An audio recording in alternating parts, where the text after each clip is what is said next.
যে লঙ্কায় যায় সেই রাবণ হয়। আমি রাজা ধীরাজ কংস, নিমিষে এই দুনিয়াটাকে করতে পারি আমি ধ্বংস।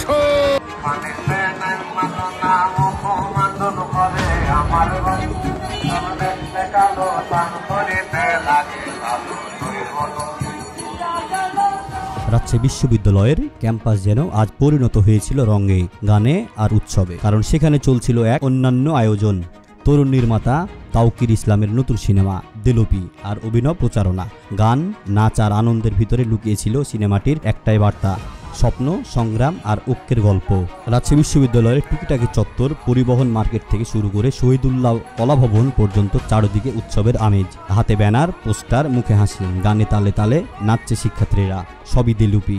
আগামী শুক্রবার সারা দেশে প্রেক্ষাগৃহে মুক্তি পেতে যাচ্ছে এক বহুল আলোচিত সিনেমা।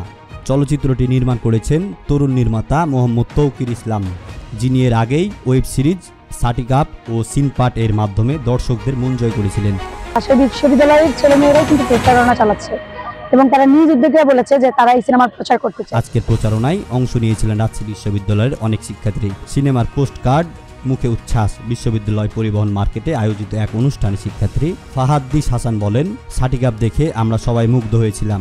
দিলুপি নিয়েও অনেক আশা। তাওকির ভাইয়ের সিনেমা মানেই বাস্তবতার কাছাকাছি কিছু। প্রযোজনা প্রতিষ্ঠান ফুটপ্রিন্ট ফিল্ম প্রোডাকশনের সদস্য সাথী আক্তার জানান, দিলুপির প্রচারণায় এত সাড়া পাবো ভাবিনি। রাজশাহী বিশ্ববিদ্যালয়ের শিক্ষার্থীরা নিজেরাই প্রচারণা চালাচ্ছেন। ঢাকার বাইরেও যে ভালো সিনেমা তৈরি হয়, তাওকির সেটার প্রমাণ দিচ্ছেন। এই প্রচারণায় অংশ নেই বিশ্ববিদ্যালয়ের জনপ্রিয় গানের দল অন্মেষ। দলের ব্র্যান্ড ম্যানেজার ও শিক্ষার্থী নওশাদুল ইসলাম বলেন, তাওকির ভাই রাজশাহীর মানুষ, তার সিনেমা আমাদের অংশ নিতে পারাটা গর্বের। সাটিক্যাপের পর এবার দিলুপি ইউনিয়নের জীবনের গল্প বলবে। দিলুপি শুধু রাজনৈতিক সিনেমা নয়, এটা এক নতুন বাংলাদেশের স্বপ্নের গল্প। ভালোবাসা, প্রাকৃতিক দুর্যোগ, যাত্রা শিল্পীদের সংগ্রাম, সবকিছু মিলিয়ে এটি এক জীবনের প্রতিচ্ছবি। আমরা সবাই মিলে যে স্বপ্ন দেখি তা পূরণের ঐক্যই মূল শক্তি। সেটাই এই সিনেমার বার্তা।